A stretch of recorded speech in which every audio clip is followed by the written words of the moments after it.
Karen spread lies about my free neighborhood buffet and put my address on 200 flyers without permission.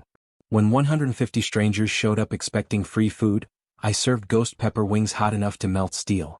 Her screams echoed through the entire neighborhood as karma finally caught up.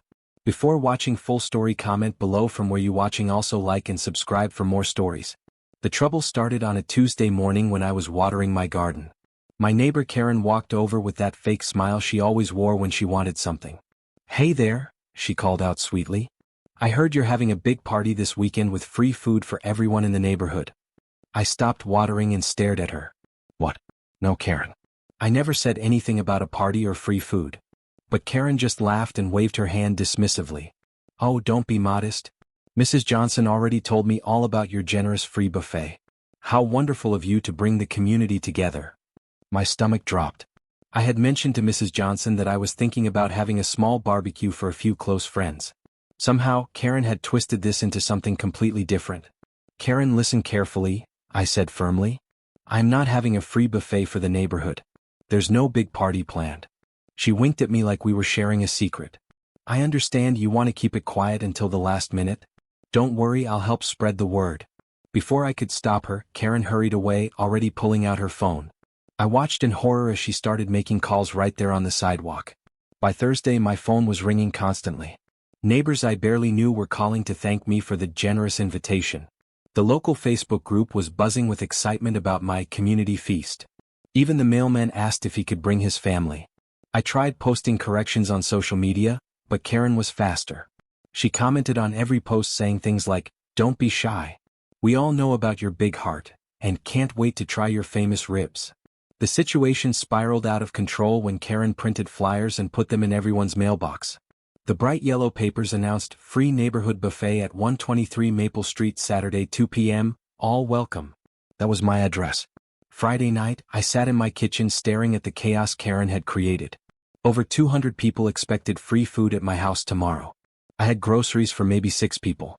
My savings account couldn't handle feeding the entire neighborhood. Then I remembered something from my college days.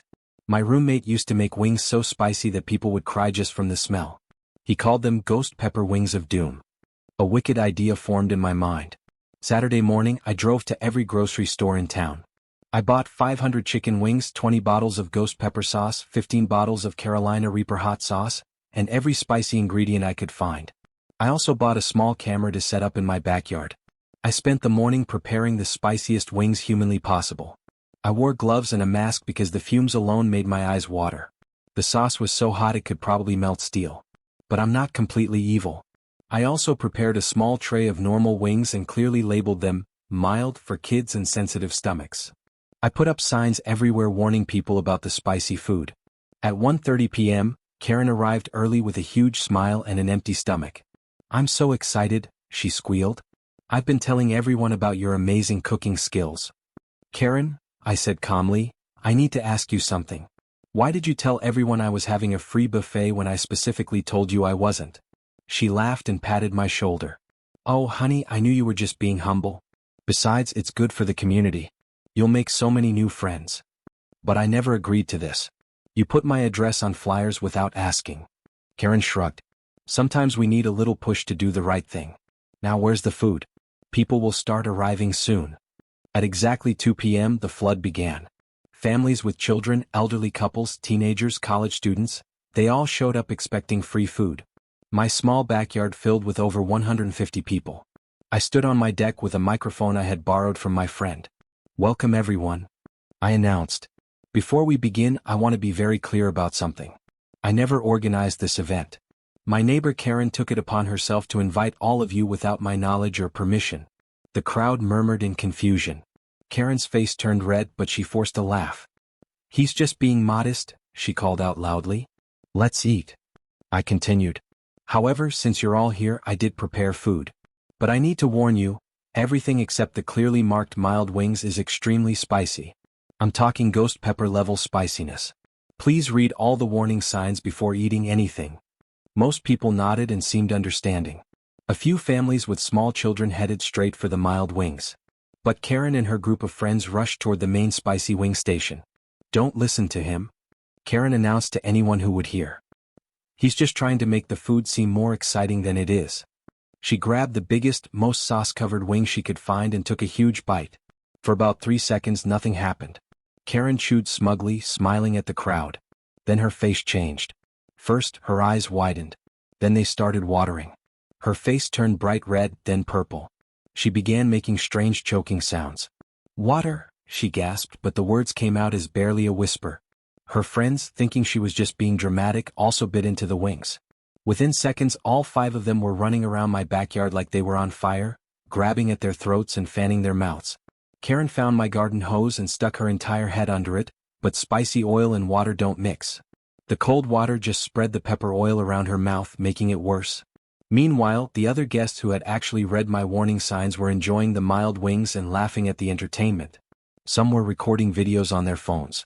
"This is assault," Karen screamed between gasps, milk streaming down her chin. Someone had brought her a gallon of milk from my refrigerator. "Actually," I said calmly into the microphone, "this is exactly what happens when you create events without permission and ignore clearly posted warnings." Karen's friend Melissa was rolling on the ground, her tongue hanging out like a dog's. Another friend was crying real tears, not from sadness but from pure capsaicin overload. "You did this on purpose," Karen accused me, still chugging milk. "I did," I admitted. "Just like you spread false information about this buffet on purpose, even after I told you not to." The crowd was now fully entertained. Someone started slow clapping and others joined in.